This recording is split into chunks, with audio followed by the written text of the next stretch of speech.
Oh Señor, cuánto se han multiplicado mis adversarios. Muchos son los que se levantan contra mí. Muchos son los que dicen de mí: no hay para él salvación en Dios. Selah.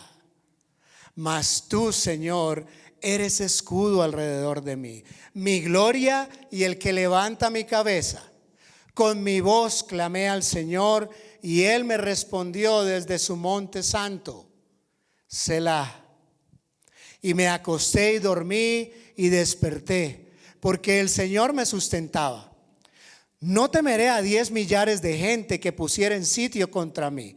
Levántate, Señor, sálvame, Dios mío, porque tú heriste a todos mis enemigos en la mejilla.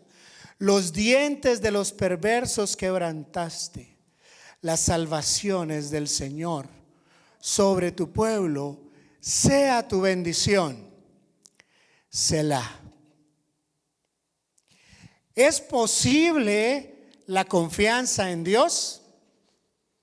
Esa es la pregunta que quiero hacer hoy. Ese es el tema de este mensaje. Ese es el título. ¿Es posible la confianza en Dios? ¿Ustedes qué creen? Ahora sí. Ahora sí. Salmo 3. ¿Por qué digo que ahora sí?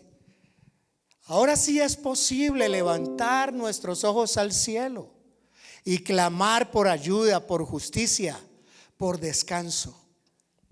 En el Salmo 1, el Salmo 1 nos muestra que solo existen dos caminos. ¿Recuerdan?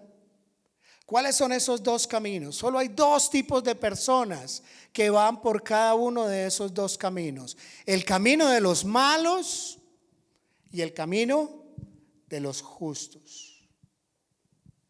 El camino de los perversos y el camino de quien se aleja de la perversión. Ese Salmo 1 nos exhorta a caminar por el camino de los justos. Nos exhorta a escuchar el consejo de los justos y a rechazar el consejo de los malos. Nos exhorta a no ir por el camino de los pecadores para no terminar sentado en silla de escarnecedores, de esos que se burlan de los justos. Los justos son los que quieren seguir al Señor, los que tienen la justicia del Señor, que es Jesús. En el Salmo 1 se ve al hombre perfecto, a Jesucristo, enseñándonos cómo debe ser el camino del ser hijo de Dios bienaventurado, el que tiene sobre su cabeza la bendición de Dios para que pueda cumplir con el propósito que Dios tiene para su vida. Eso nos dice el Salmo 1. Después, ya hace 3 meses, al enseñar sobre el Salmo 2, vimos al hombre caído, al hombre en rebelión. Y vimos cómo el salmista se preguntaba: ¿cuál es el motivo de esa rebelión, de esa sublevación, de esa subversión del hombre que ha decidido andar por el camino de los malos? Es como si el salmista se preguntara: ¿qué les ha hecho Dios a los hombres para que se levanten contra él? Y al analizar ese salmo, en donde Dios nos desvelaba que no solamente era una decisión inconsciente, sino que era una decisión totalmente premeditada, voluntaria y permanente de sublevarse en contra del Señor Jesucristo. Dios nos decía también que esos hombres deciden romper la relación con el Señor. Decían en el Salmo: rompamos sus ligaduras, echemos de nosotros sus cuerdas. Nos estuvo hablando ese Salmo del motivo de la rebelión del hombre, pero también nos habló del amor de Dios para que no llegáramos a ese final de fracaso, a ese final de juicio y de condena. Y a estas alturas, ya habiendo considerado 4 salmos, Los dos primeros de gloria, el que habita al abrigo del Altísimo, ¿recuerdan? A estas alturas, uno se pregunta, ¿por qué el salmista comenzó los salmos con dos salmos como estos? Cada vez que estamos hablando de la gloria, todo el mundo saca los salmos, porque los salmos son de gozo, de alegría, de gloria.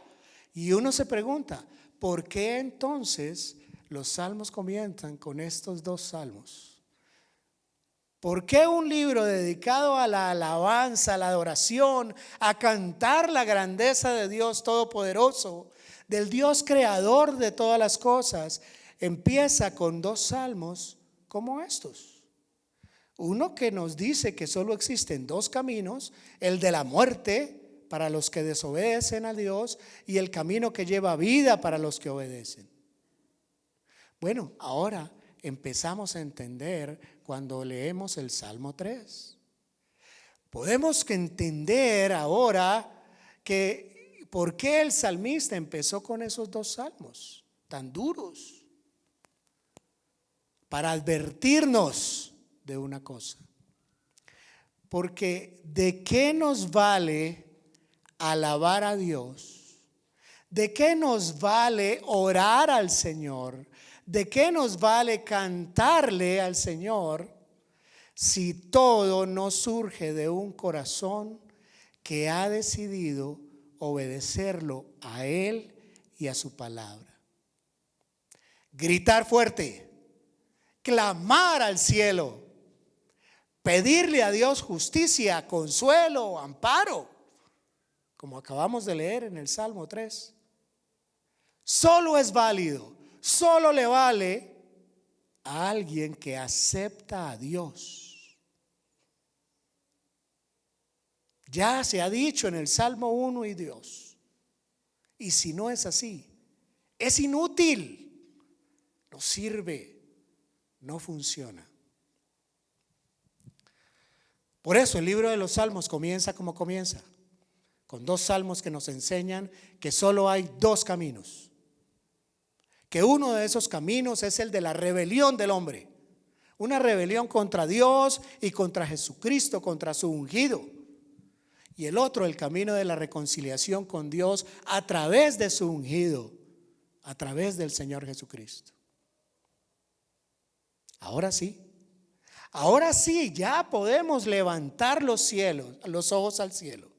Ahora sí podemos clamar, como hemos leído, lo leímos, ahí lo tienen. Oh Señor, cuánto se han multiplicado mis adversarios. Solo cuando reconozco mi rebelión contra Dios, solo cuando me arrepiento, será cuando Dios estará atento a la voz de mi clamor. Mientras haya rebelión, mientras haya desobediencia, será un ejercicio inútil de un simple rezo religioso, de simple religiosidad. Dios no me estará escuchando.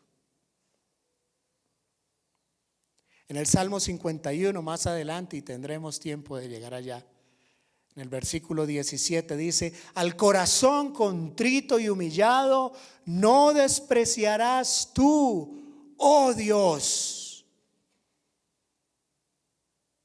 Que Dios pueda escuchar este Salmo 3 de nuestra boca va a depender de que tengamos un corazón correcto delante de Él. Dios da gracia al humilde, y te voy a decir una cosa. Evidentemente, la soberbia la ve Dios. La soberbia se nota, se ve fácilmente. Normalmente hablo en primera persona o en tercera persona,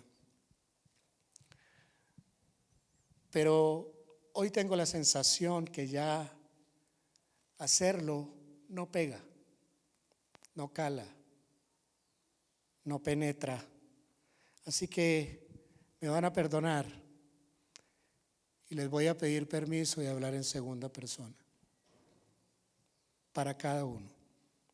Si tú fueras una persona contrita y humillada, si tú fueras una persona que declara su incapacidad para ver y para oír, si tú te rindieras y dependieras del consejo de Dios para suplir tu minusvalía espiritual, entonces vendría la misericordia de Dios a tu vida y empezarías a entender eso que ahora no haces más que decir: es que no entiendo. Le dicen a Eric: pastor, es que no entiendo. Mi Gus, es que no entiendo. Solo cuando te rindas a la evidencia de que eres un ciego, tú eres un ciego con una dependencia absoluta, no relativa, absoluta de Dios y de su ungido, el Señor Jesucristo. Solo entonces podrás clamar a Dios como en este salmo. Si no es así, es una pérdida de tiempo, además de un atrevimiento. Solo entonces podrás clamar a Dios por la luz que necesitas para poder andar por esta vida sin estar tropezando con todo. Escucha bien lo que voy a decir. Esa dependencia de Dios y de su palabra se manifiesta no de boca. Esa dependencia se manifiesta en esta vida, acá. Se manifiesta añadiéndote a un cuerpo, el cuerpo de Dios, su iglesia, al que sirves y del que dependes. La iglesia no es un club social. Es que tú no vienes aquí simplemente a escuchar a Gustavo, a Erika, a Diana, a mí o a aquel que se pare acá con la bendición de Dios. No, tú te añades al cuerpo al que sirves y del que dependes. Lo voy a volver a repetir. La evidencia de que eres dependiente de Dios y de su palabra se manifiesta aquí. Cuando te añades a un cuerpo, el cuerpo de Cristo, la iglesia al cual sirves y del que dependes. Es que no entiendo. Pues no lo entiendes y no lo entenderás nunca. Y no por falta de inteligencia, sino por exceso de soberbia. No lo entiendes porque te has hecho sabio en tu propia opinión. Por eso cuando dices veo, por cuanto dices que tienes la capacidad para juzgar a Dios y a su palabra, por cuanto te levantas, te eriges en juez de lo que te conviene o no te conviene de la Escritura, eligiendo las cosas que te interesan y desechando lo que no te conviene de la Escritura, lo que no conviene a tus intereses personales, lo que te confronta, por cuanto tienes ese corazón perverso y engañoso y no te arrepientes porque tus obras son malas y no quieres que salgan a la luz, por eso, por lo que tu pecado permanece y con él las consecuencias, es que nos llevará, y me incluyo, a un profundo desastre. Mucha gente me dice que no entiende. Pues no es que no entiendas, es que no lo quieres entender. No es porque no puedas comprobar la buena voluntad de Dios en tu vida, porque Pablo nos dice en Romanos capítulo 12, vamos a Romanos 12, todavía no tenemos libro, vamos a Romanos 12, capítulo 12, versículos del 1 al 2. Así que, hermanos, os ruego por las misericordias de Dios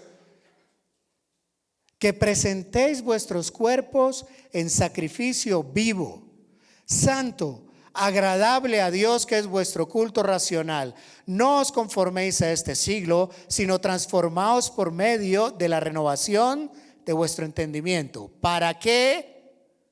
¿Qué?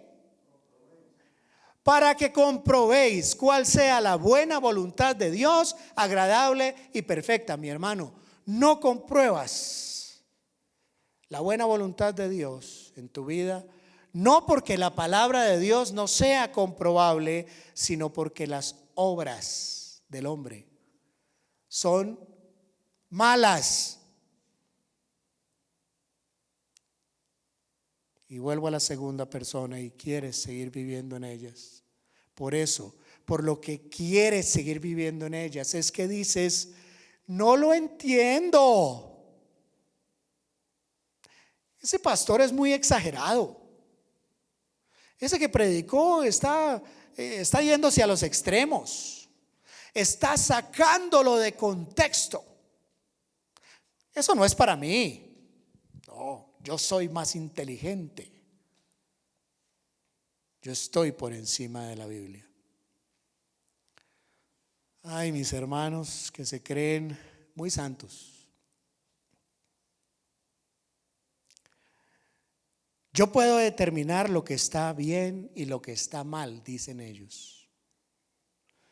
Bueno, así nunca vas a comprobar la voluntad de Dios. Jamás podrás comprobar el poder de la palabra de Dios, porque el poder de la palabra de Dios es comprobable. Lo que acabamos de leer, sacrificio vivo, santo, agradable a Dios, es un culto racional. Es un culto racional, no es irracional. ¿Y sabes por qué es un culto racional? Porque lo primero a que somos invitados es a eso, a razonar que somos pecadores. Somos invitados a razonar que tenemos una doble vida. Tenemos una doble vida que mi familia y mis amigos no conocen. Que tengo una situación que estoy escondiendo. Pero resulta que delante de la sociedad, incluso delante de la iglesia, hago estas cosas piadosas que esconden mi verdadera naturaleza, para con eso limpiar conciencia y vestirme con unas hojitas de higuera, y que pretenden tapar mis vergüenzas. Pero eso vale poco, vale nada. Primero, porque Dios ve que estás desnudo, y además resulta que los demás también lo vemos. Jesús dijo en el Evangelio de Juan, capítulo 5, versículo 40, busquémoslo. Juan, capítulo 5, versículo 40.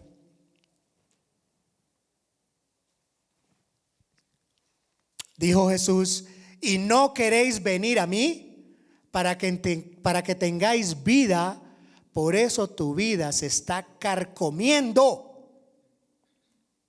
Bueno, eso lo digo yo.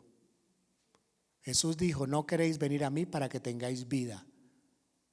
Y mi hermano, por eso, esa es la razón para que tu vida se esté carcomiendo. Porque el veneno que el diablo intenta meter, inocular en tu corazón, te está pudriendo y te está llevando a la destrucción de tu vida y de la vida de los que te rodean.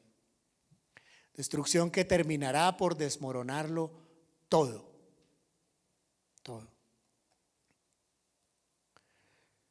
Y la verdad no sé por qué digo todas estas cosas, pero seguramente tendrán un propósito. Estás a tiempo. Estás a tiempo. Pero ¿sabes qué es lo que tienes que hacer para eso? Y no es fácil. Agachar la cabeza y escuchar lo que se te dice a ti, no al vecino. No lo mires, no tiene nada que ver. Deja que él lidie con lo suyo. Has de bajar la cabeza para que el Señor pueda poner su yugo, que no es fácil, pero es mucho más fácil que el yugo de este mundo, y puedas tomar la carga que es ligera, que no es tan ligera, pero es mucho más ligera que la ansiedad que nos produce el sistema de valores del mundo, y no tomar tus propias decisiones sin contar con Dios.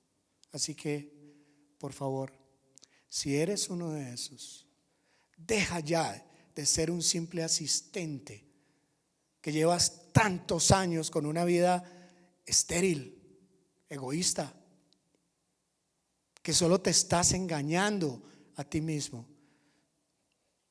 Dice Jesús, y no quieres venir a mí para que tengas vida. Puede que alguien piense que debería predicar más suave.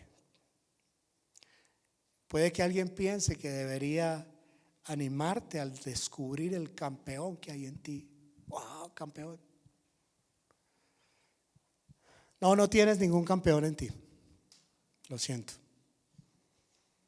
Yo te estaría engañando. Y la verdad, esta enseñanza es fuerte. Pero es que fuerte es la palabra de Dios. Oye, cada vez que yo hablo la Biblia, la Escritura, eso es lo que veo.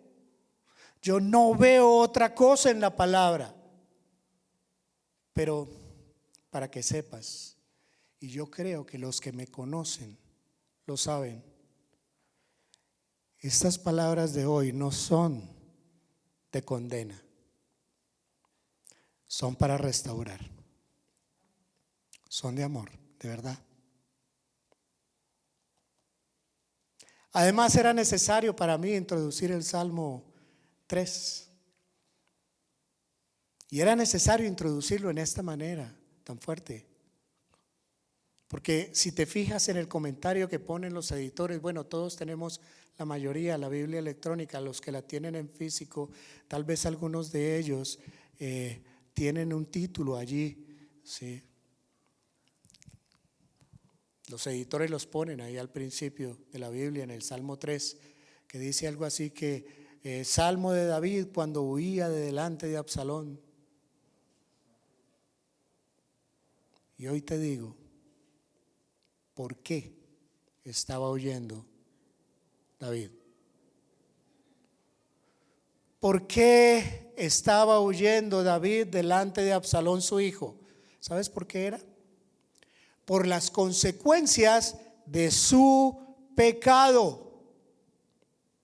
Y vamos a tener muy en cuenta el contexto de este salmo para entenderlo, porque si no lo sabes, lo que nos va a pasar, si no entendemos ese contexto, lo que nos va a pasar es que vamos a leer este salmo como si fuéramos las víctimas. Y tú no eres la víctima. Qué pena. Pero tú no eres la víctima. No te victimices. Vamos al primer libro de Samuel. No, perdona, al segundo. Vamos al segundo libro de Samuel, capítulo 12, por allá en el Antiguo Testamento. Samuel, capítulo 12.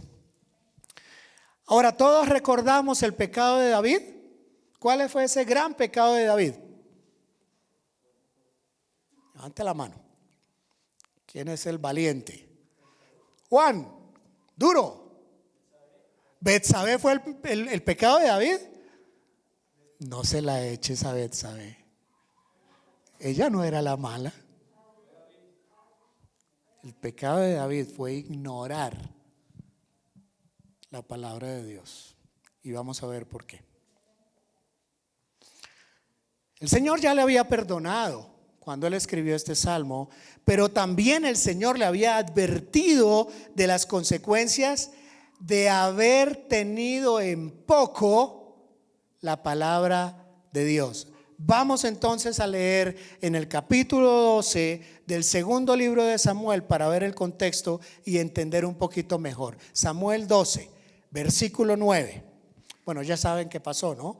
David se acostó con Betsabé, mandó matar a Urías, y en el versículo 9, después de que Natán le revela el pecado, su pecado, el pecado de David, dice el Señor a través del profeta Natán, versículo 9: porque pues tuviste en poco la palabra del Señor, haciendo lo malo delante de sus ojos. A Urías Heteo heriste a espada y tomaste por mujer a su mujer, y ahí lo mataste con la espada de los hijos de Amón. Eso significa que lo envió al frente de batalla, ¿sí? A la primera línea para que muriera allí. Por eso dice que lo mató David, pero con la espada de los hijos de Amón, para quedarse con su mujer. Versículo 10: por lo cual ahora no se apartará jamás de tu casa la espada, por cuanto me menospreciaste y tomaste a la mujer de Urías Heteo para que fuese tu mujer. ¿Cuál fue el pecado de David? Menospreciar, tener en poco la palabra de Dios. El profeta le dice que Dios le está diciendo: me menospreciaste para tomar la mujer de Urías. Listo, el pecado, que Betsabé y todo eso, pero su primer pecado, ese gran pecado, fue menospreciar la palabra. Y eso siempre, mis hermanos, siempre, te lo garantizo, siempre tiene consecuencias. El pecado grande es menospreciar la palabra de Dios. Ese pecado con mayúsculas, y trae consecuencias. Y esas consecuencias también se llaman pecado. Pero lo dice claramente Natán: aquí el pecado es menospreciar la palabra del Señor.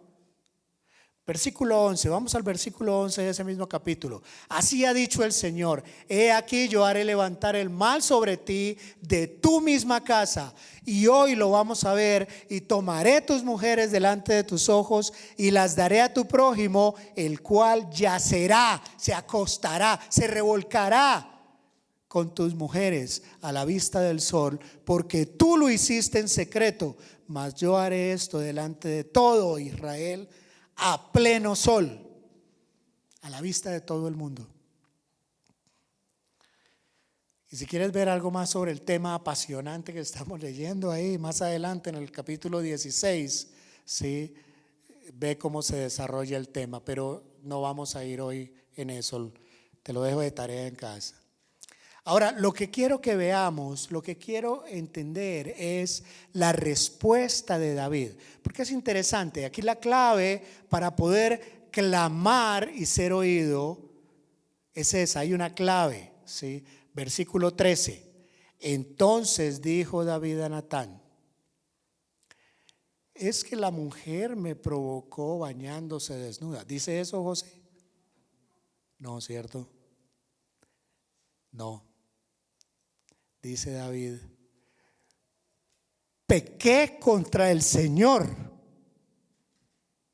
Y Natán dijo a David: también Jehová el Señor ha remitido tu pecado, te ha perdonado y no morirás. Ese es un corazón conforme a Dios. Ese es el corazón que no anda justificándose en su pecado. No, pequé contra el Señor. Entonces Natán le dijo a David: también Jehová ha redimido tu pecado, mas por cuanto con este asunto hiciste blasfemar a los enemigos del Señor, el hijo que te ha nacido ciertamente morirá. Bueno, esos solo son los inicios de acuerdo, esos son los inicios. Porque como hemos leído, el Señor le perdonó, Él le perdonó su pecado. Y aunque el Señor le dijo que no iba a morir, las consecuencias del pecado es muerte. Y sí habla de no morir físicamente, pero también espiritualmente. Sin embargo, como vimos en el versículo 11 que acabamos de leer, el Señor también le advirtió que Él, habiendo tenido en poco su palabra, traería consecuencias. Y estas consecuencias, como hemos leído, serían que el mal se levantaría contra él desde su propia casa. Cuando nosotros nos arrepentimos, nuestros pecados son perdonados, sí. pero tenemos que hacerle frente a las consecuencias. ¿Y cuáles iban a ser esas consecuencias para David? ¿Cuál fue ese mal que se levantaría desde su misma casa? Bueno, se iban a ver envueltos 3 personas, 3 de los hijos de David: Absalón, Amón y Tamar. 3 de los muchos hijos de David. Y ellos 3 estarían envueltos en una serie de trágicos y muy lamentables sucesos. Y les voy a dar un resumen ejecutivo de los hechos. Amón violó a su hermana Tamar. Ahora, de eso se enteró su hermano Absalón. En venganza, Absalón persiguió a su hermano Amón y lo mató. Absalón después de eso huyó, pero David amaba mucho a Absalón, deseaba verlo a pesar de que había hecho semejante locura, y procuró traerlo hasta Jerusalén. Pero después de haberle recibido, Absalón empezó a organizar un golpe de estado contra su padre David. Así que empezó a tramar ahí un plan para poner al pueblo en contra de su padre, en contra del rey David. Desde por la mañana, Absalón se sentaba en la puerta de la ciudad, al lado del camino, y básicamente le decía a las personas que pasaban por ahí, que iban pues a la presencia del rey a pedir justicia, les decía: venga, venga, venga, ¿para dónde va? No, es que voy a que el Señor, a que el rey me reciba. Ay, ya pudiera yo, dice en el versículo 2 del capítulo 15, en segundo de Samuel, que se levantaba de mañana Absalón, se ponía al lado del camino, junto a la puerta, y cualquiera que tenía pleito y venía al rey a juicio, a pasarlo, al pasar por Absalón, él le llamaba y le decía: ¿de qué ciudad eres? Y él respondía: tu siervo es de una de las tribus de Israel. Entonces Absalón le decía: mira, tus palabras son buenas y justas, mas no tienes quien te oiga por parte del rey. Y le decía Absalón: ¿quién me pusiera por juez en la tierra para que viniesen a mí todos los que tienen pleito o negocio, que yo les haría justicia? Y acontecía que cuando alguno se acercaba para inclinarse a él, él extendía su mano y lo tomaba y le besaba, y de esa manera hacía con todos los israelitas que venían a él a juicio, y así robaba a Absalón el corazón de Israel. Después de 4 años de esa estrategia para conseguir el favor del pueblo de Israel, Absalón se rebeló, se subleva contra su padre, el rey David. 4 años, planeado. Ese es el contexto del Salmo 3. Y es muy importante tener en cuenta este contexto, porque la oración del Salmo 3, como cualquier oración, como cualquier súplica de cualquier salmo, es para aquellos pecadores, y todos lo somos. Es para aquellos pecadores que sean reconocidos como tales. Es para aquellos pecadores que hayan reconocido su pecado, y entonces ya pueden dirigirse a Dios pidiendo misericordia y justicia. Y ahí está el problema, que no todos lo reconocen, y por tanto no todos quieren ser corregidos. Solo es posible dirigirse a Dios y poder ser escuchado por Él con un corazón contrito y humillado, como el de David. Con un corazón humillado delante de Dios. Un corazón que es perdonado porque reconoce su pecado, pero al mismo tiempo asume las consecuencias de él mismo y no huye, no sale corriendo como un cobarde. Por favor, atiende. No solo hay que pedir perdón y reconocer ser pecador. Hay que asumir como un varón, como una mujer, las consecuencias del pecado, sin echarle la culpa ni a Dios, ni al vecino, ni a nadie. Y si no entendemos ese principio, vamos a tener una vida cristiana llena de frustraciones, porque al ser todos pecadores, vamos a sufrir las consecuencias de nuestros pecados. Pero al ser hijos de Dios, vamos a sufrir la disciplina de Dios. Y si no aceptamos esa disciplina, y aquí vamos a ver cómo David sí acepta esa disciplina. Si no aceptamos esa disciplina, vamos a ser como un niño que siempre está molesto, bravo, enfadado, porque su padre no le da lo que él quiere, sin entender que es por su bien. Como digo, tal vez ha sido, los que me conocen, la introducción más larga a una enseñanza que he dado hasta hoy para este salmo. Pero es que sin esta explicación no entenderíamos muy bien lo que vamos ahora a ver versículo a versículo. Y es, tú no eres la víctima. Y he dividido el salmo en 4 partes. 8 dividido 4, 2. ¿Cómo estoy? Primeros 2 versículos. ¿Cómo estoy? ¿Estoy perseguido? ¿Presento esa situación delante de Dios? ¿Cómo soy? Versículos 3 y 4. ¿Soy una persona confiada? ¿Confío en Dios hasta el final? ¿A dónde voy? 5 y 6.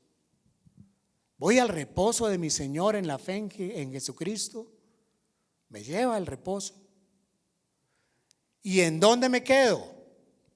Versículos 7 y 8. Me quedo a vivir en su confianza, vivo confiado en el Señor, aunque los resultados de esa confianza todavía no los vea. Ese es el esquema del salmo que vamos hoy a empezar a estudiar. Versículo 1, ¿cómo estoy? Estoy perseguido y presento mi situación ante Dios. Versículo 1, oh Señor, ¿cuántos se han multiplicado mis adversarios? Muchos son los que se levantan contra mí, muchos son los que dicen de mí, no hay para él salvación en Dios. Selah. David está siendo perseguido por su propio pueblo, el pueblo que él ama. Y en esa situación de huida de David, vemos un tipo de nuestro Señor Jesucristo.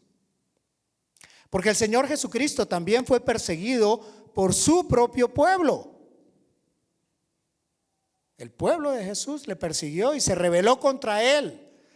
Así que en este salmo volvemos a ver a Jesús como el rey perseguido. La diferencia es que Jesús no fue perseguido como consecuencia de su pecado. Él no tuvo pecado, sino que Él fue perseguido por nuestro pecado. Y Él estuvo dispuesto a pagar las consecuencias de nuestro pecado. Él asumió nuestra desdicha. Como dice en Isaías capítulo 53, versículo 3. Ciertamente llevó nuestras enfermedades y sufrió nuestros dolores. También Él llevó encima todo nuestro desprecio. No despreciado y desechado entre los hombres, varón de dolores, experimentado en quebranto, y como que escondimos de Él el rostro. Fue menospreciado y no le estimamos. En estos versículos del Salmo, en estos 2 primeros versículos, vemos como que estoy perseguido. Ahora te voy a explicar por qué estamos perseguidos. Ahora bien, si yo me siento perseguido, ¿qué es lo primero que hago? Lo primero que hago es presentar esa situación delante de Dios, ¿sí? Y se lo digo. Y déjame decirte, todos estamos perseguidos y asediados. ¿Por quién? A ver, ¿por quién?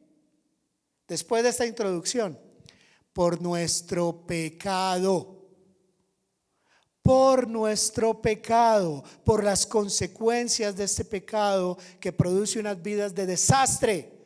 Y eso mismo le pasó al Señor. Lo asediaron la multitud de nuestros pecados. Y cuando pagó por ellos en la cruz, ¿recuerdan? En esa cruz eran muchos los que le decían: no hay para él salvación en Dios. En este Salmo 3 volvemos a ver a Jesucristo y su confianza en el Padre a pesar de la adversidad. Por eso lo podemos tomar para nosotros como un canto mañanero, un canto matutino de clamor a Dios por liberación. El pueblo de Israel cantaba este salmo, porque los salmos eran cantados, ¿sí? Lo cantaban en las mañanas para pedirle auxilio al Señor. Pero no te despistes, no te vayas por las ramas. Nuestro enemigo no son las personas. Nuestro enemigo que se levanta contra nosotros no son personas de carne y hueso, así nos parezca a nosotros. Es Satanás quien se levanta contra nosotros tentándonos. Él es quien multiplica a mis adversarios como huestes espirituales de maldad. ¿Recuerdan ese pasaje? Él es quien multiplica a mis adversarios como huestes espirituales de maldad. Tienes que ver este salmo de esa manera. Porque si por las mañanas te levantas clamando al Señor por protección sobre personas, estás equivocado. Porque quien te va a atacar realmente es Satanás a través de las tentaciones y del pecado. Ahora sí estamos comenzando a entender. Es lo que Pablo le dijo a los efesios. En Efesios capítulo 6 versículo 12: porque no tenemos lucha contra carne y sangre, sino contra principados, contra potestades, contra los gobernadores de las tinieblas de este siglo, contra huestes espirituales de maldad en las regiones celestiales. Muchos son los que dicen de mí: no hay para él salvación en Dios. Esa es la agresión que vamos a sufrir y que sufriremos cuando los demás vean que estamos en dificultades. Pero David no perdió la confianza en Dios. David sabía que eso iba a suceder. Él tenía clarito que eso iba a suceder. Lo leímos, Dios se lo advirtió. Y tú también tienes que saberlo para evitar el victimismo, para evitar hacernos las víctimas.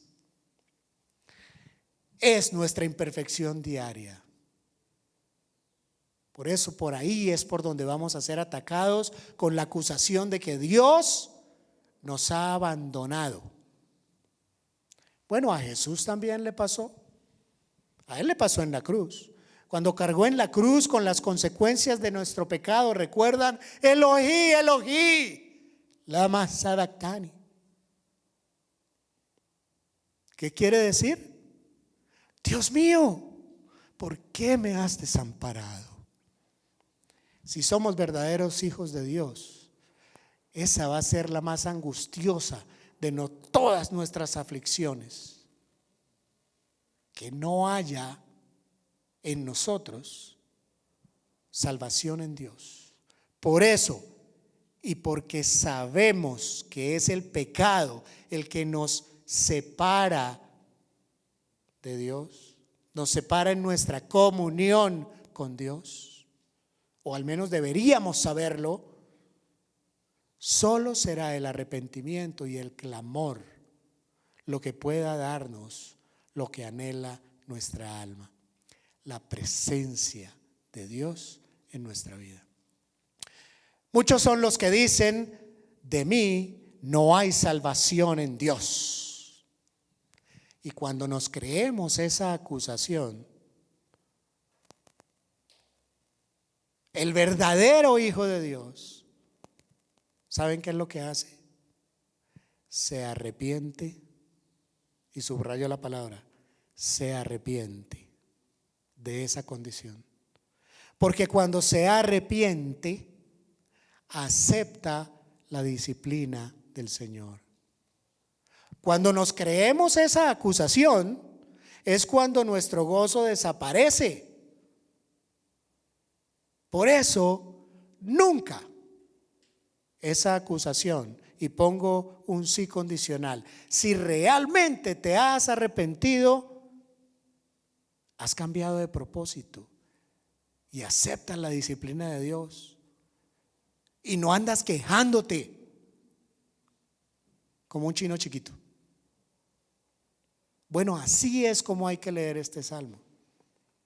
Es así, como un hombre, como una mujer de verdad, que se paran y que aceptan la disciplina de Dios. Y como aceptan la disciplina de Dios, claman al Señor por su protección.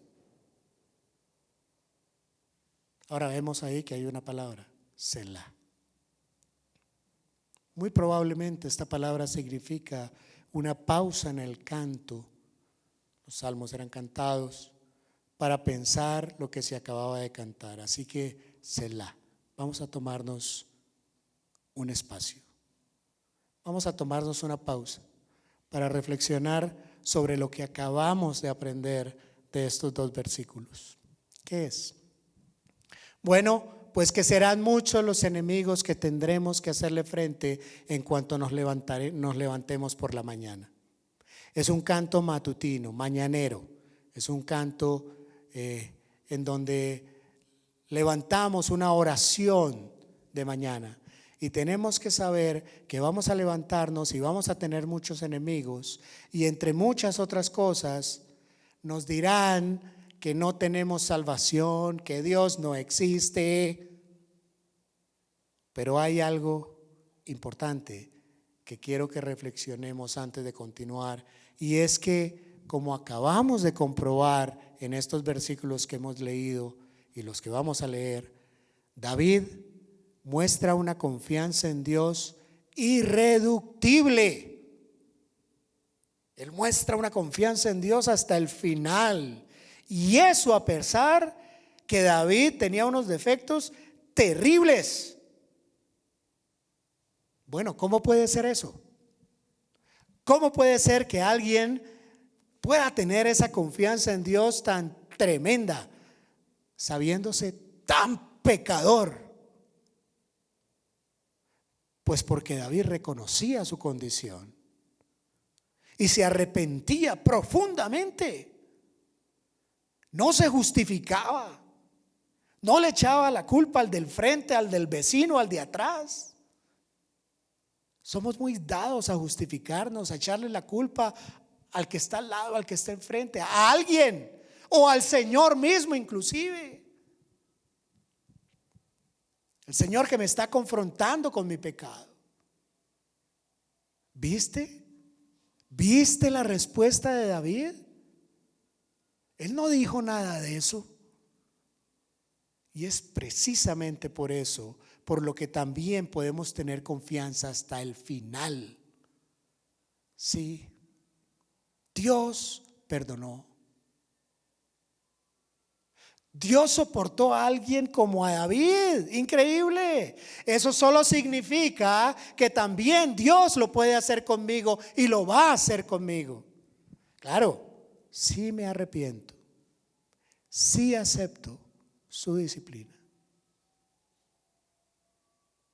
Pero repito, si es que tenemos un corazón regenerado, un corazón conforme a Dios, un corazón que reconoce su pecado, corazón conforme a Dios, un corazón que reconoce su pecado, un corazón que se arrepiente y que acepta la disciplina de Dios.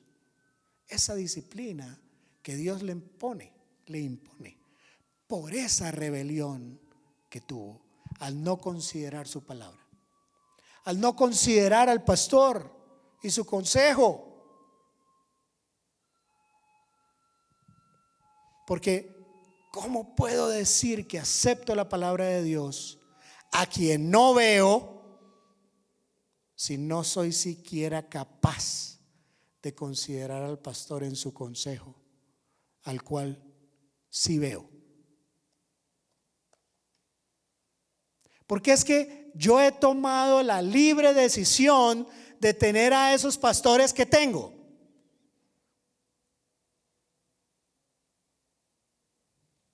Evidentemente me estoy engañando. Evidentemente me estoy engañando. Hace años,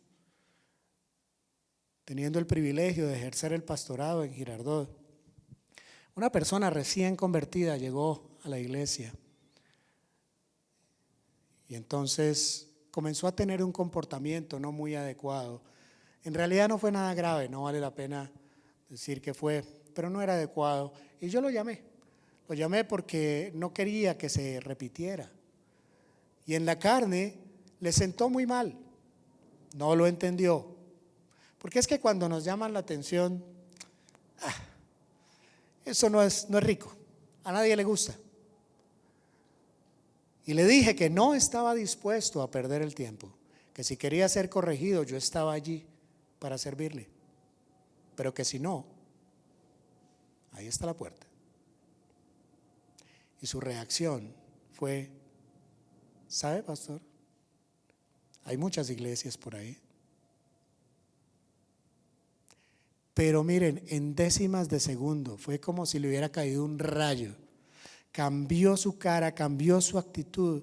Me miró y me dijo: no, pastor, si yo no obedezco en esta iglesia, no voy a obedecer en ninguna.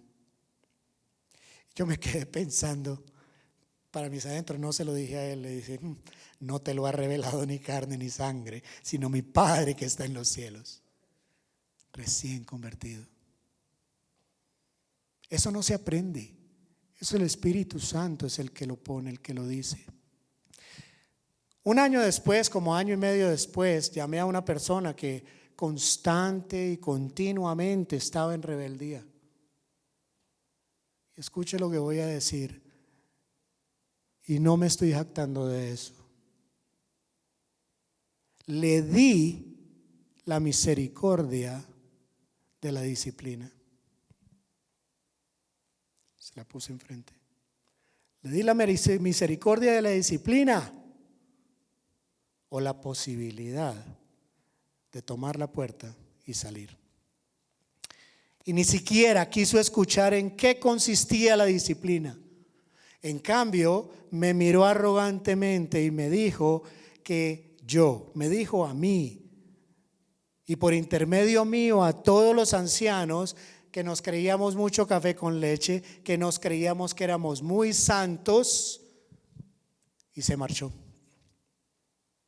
Uno recién convertido y el otro con años en Cristo. Uno reconociendo su pecado en él y el otro solo viendo el pecado en los demás. Uno quedándose en la comunión deliciosa de la iglesia local y el otro picando de una iglesia en otra, repitiendo los mismos errores en una y en otra. Tú no eres la víctima, eres culpable. Y si lees este salmo y no tienes un corazón conforme a Dios, no es para ti. No es para ti. Ahora, si tienes un corazón arrepentido y un corazón conforme a Dios, que se arrepiente y acepta la disciplina, entonces es un salmo de gozo y de alegría. Cuando la palabra de Dios, cuando los pastores confrontan a alguien, no es para que vengan con el pecado del hermanito, es para confrontarte con el tuyo, porque el problema es tu pecado. A quien va a humillar es a ti tu pecado te humilla. Si no aceptas esas condiciones y no aceptas la disciplina del Señor, de su palabra, del pastor, de la iglesia, este salmo no es para ti. ¿Claro?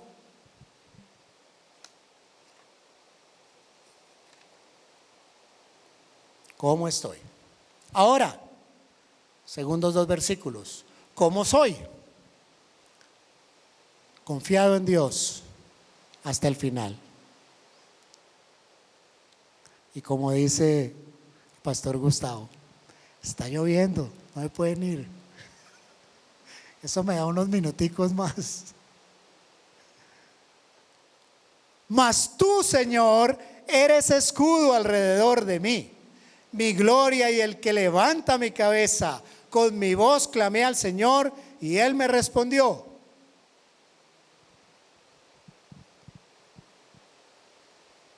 Ay, Selah. Él me respondió desde su monte santo, Selah. David se pudo acercar con confianza. ¿Y sabes por qué? Porque él sabía que su pecado había sido perdonado.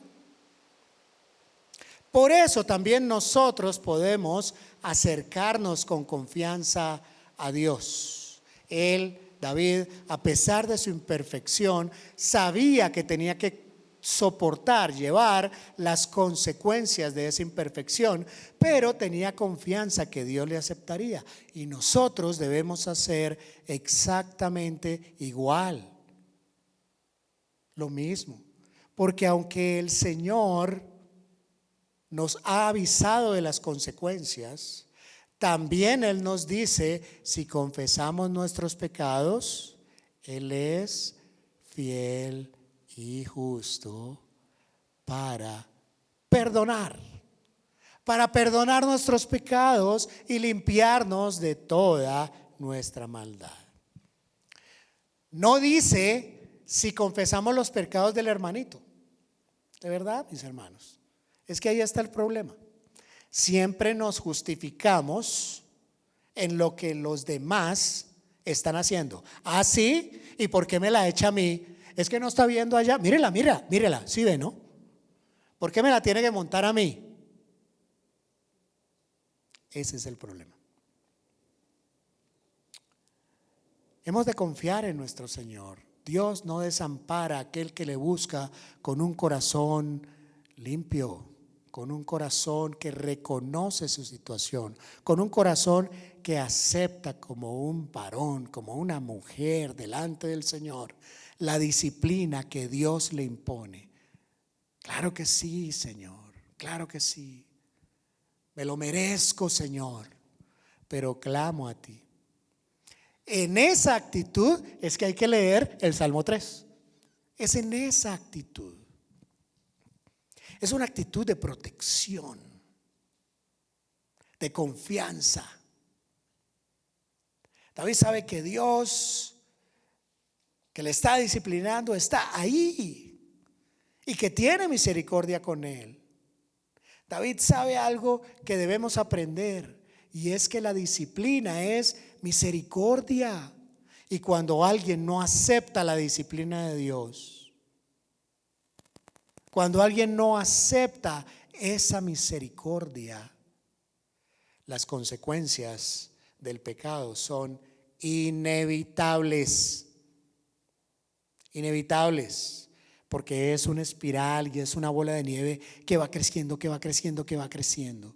David reconoce su situación, pero clama al Señor por protección, porque sabe que no solo recibe de Él el perdón, sino también el poder. El Señor es mi gloria y el que levanta mi cabeza, dice el Salmo. Que sea Él nuestra gloria, que sea Él quien levanta nuestra cabeza. Es por gracia, no porque lo merezcamos.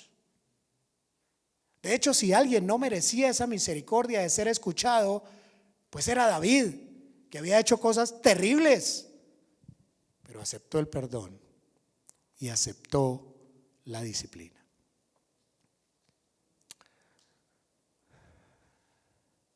No tiene ningún sentido levantar nuestra voz con este salmo si nuestro corazón no es contrito y humillado.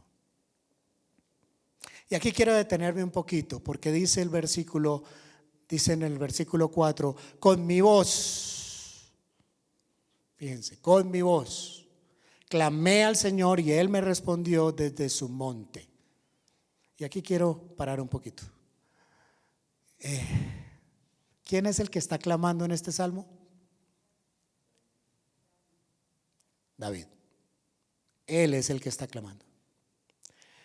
Miren, hay muchas personas que habitualmente dicen: ore por mí.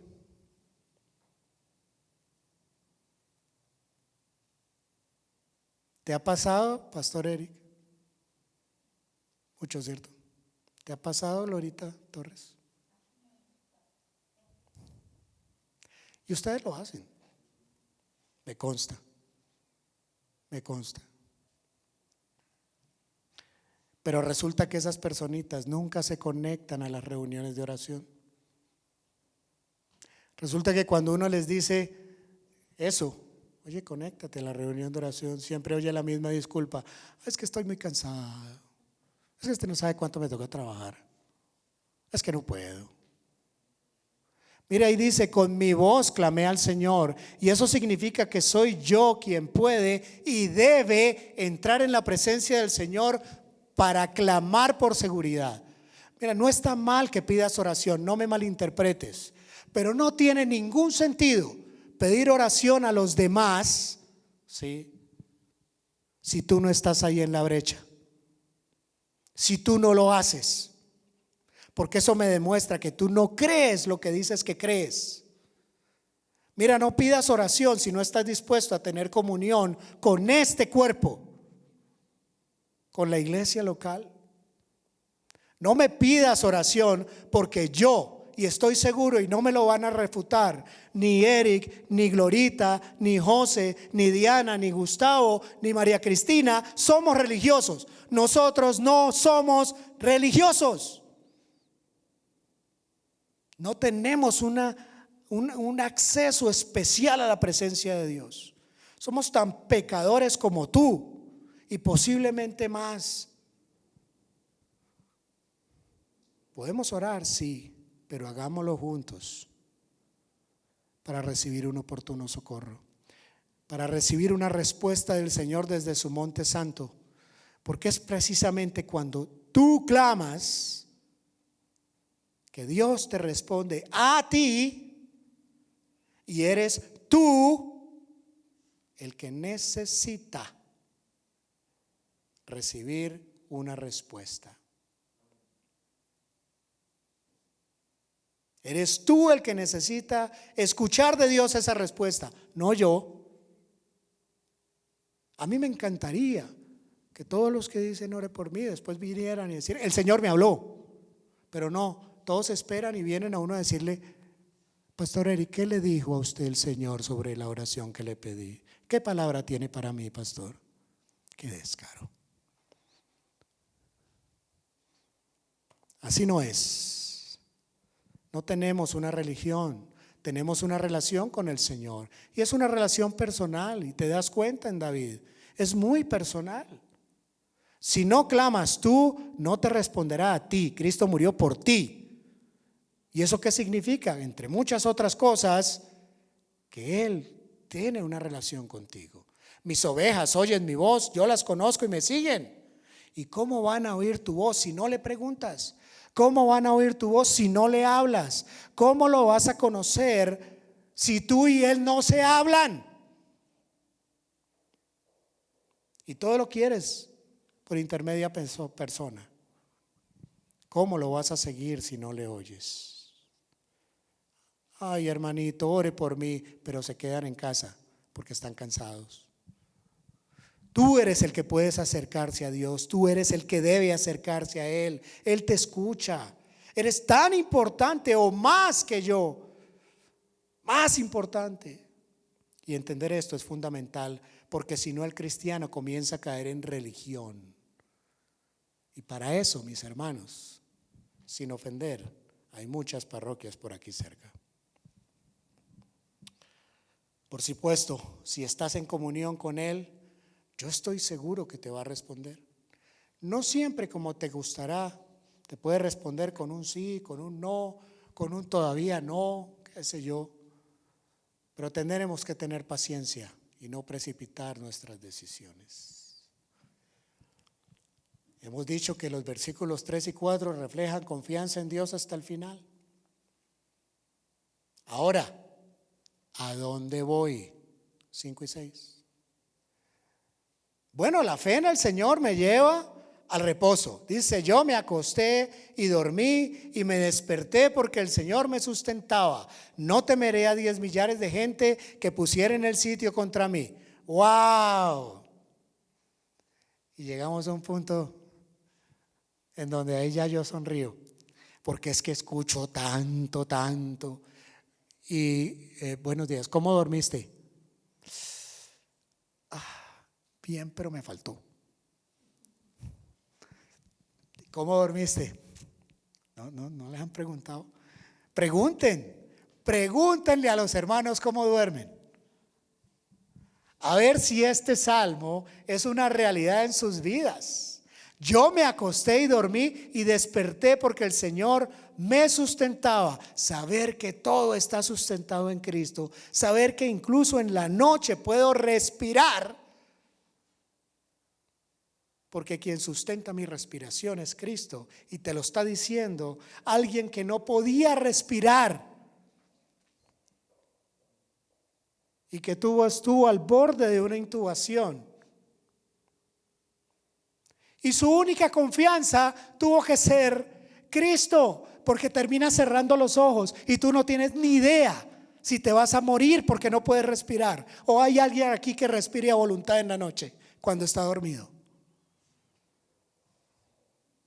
Mucho gusto, señor robot.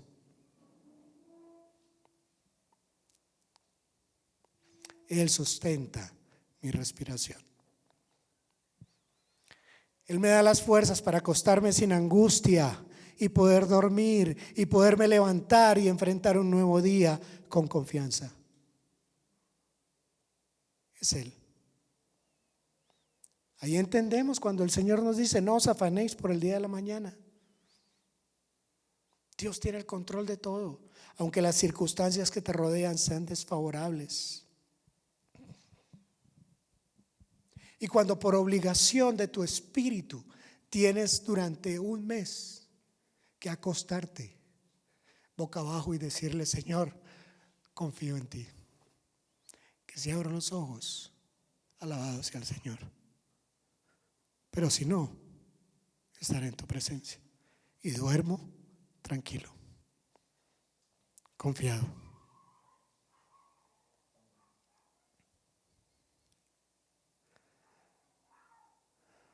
Tenemos fe en el Señor, porque es que a veces tenemos más fe en esas sillas en que estamos sentados que en el Señor. Miren, después de la alabanza, cuando todos se sentaron, yo vi que todo el mundo se sentó y algunos casi que se dejaron caer en la silla, y eso está bien, no lo estoy criticando. Pero que no se diga en esta iglesia que tenemos más confianza en las sillas que en Dios. A veces tenemos más confianza en una silla, en una cama que nos pueda sostener, en unas cobijas, en unas pastillas, que en Jesucristo. Y resulta que Jesucristo es nuestro reposo. Gracias a su vida, gracias a su muerte y gracias a su resurrección. Mira, yo quiero que te fijes hoy en una cosa.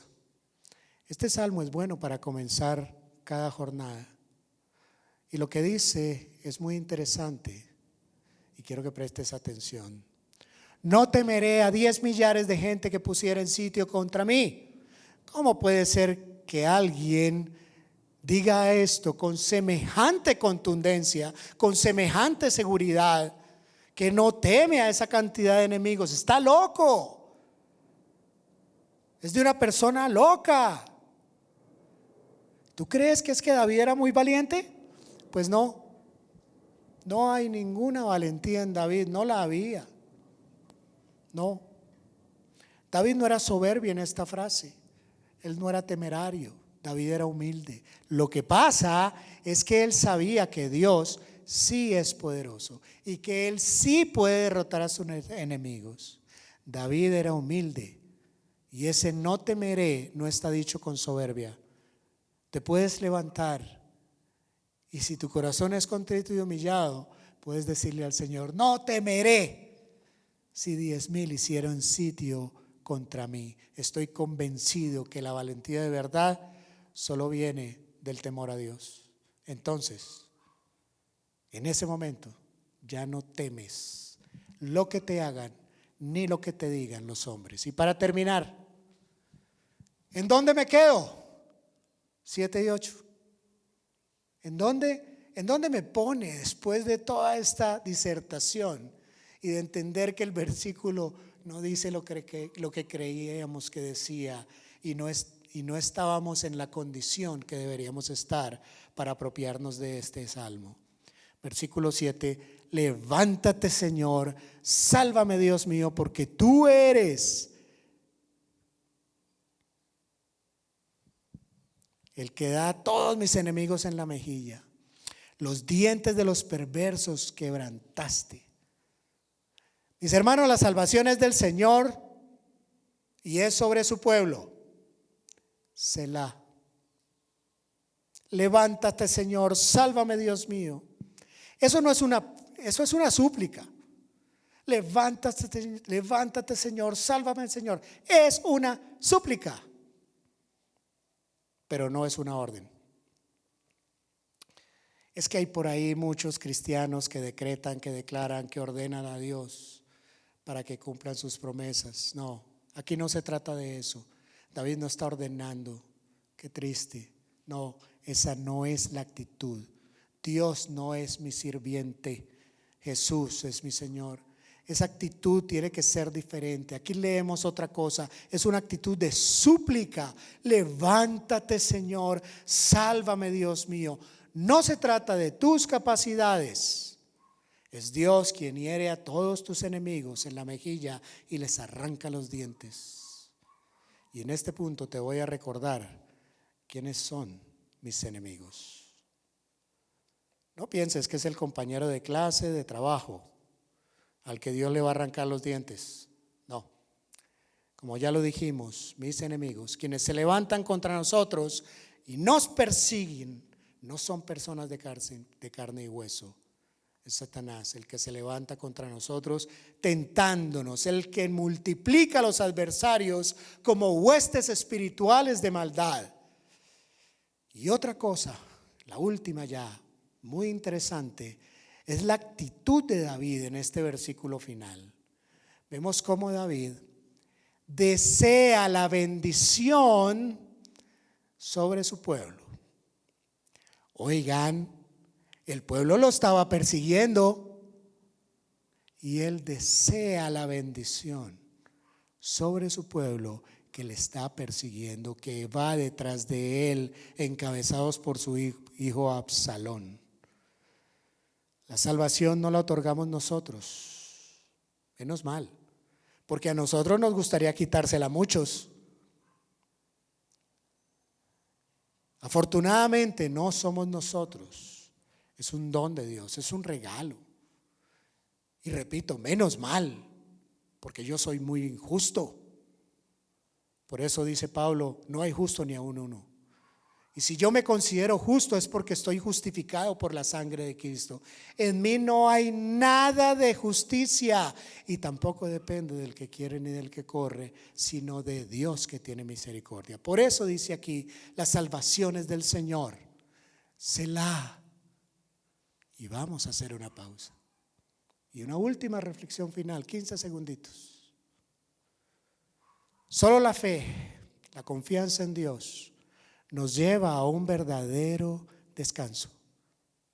Ojalá nos pudiéramos despertar todos con un cántico como de este salmo, como una oración como este Salmo 3, que empieza reconociendo nuestra debilidad, nuestra débil situación frente al asedio del enemigo que va a procurar acosarme, que va a procurar nuestra vida a través de la tentación y del pecado, porque solo reconociendo esta situación, te das cuenta, solo empezando la mañana, reconociendo esta situación de debilidad frente al adversario, del enemigo que te quiere tentar, solo mostrando nuestra confianza en el Señor para que derrote a ese enemigo, podemos entrar en el verdadero descanso que es Jesús, Y entonces este Salmo 3 sí es para ti y sí puedes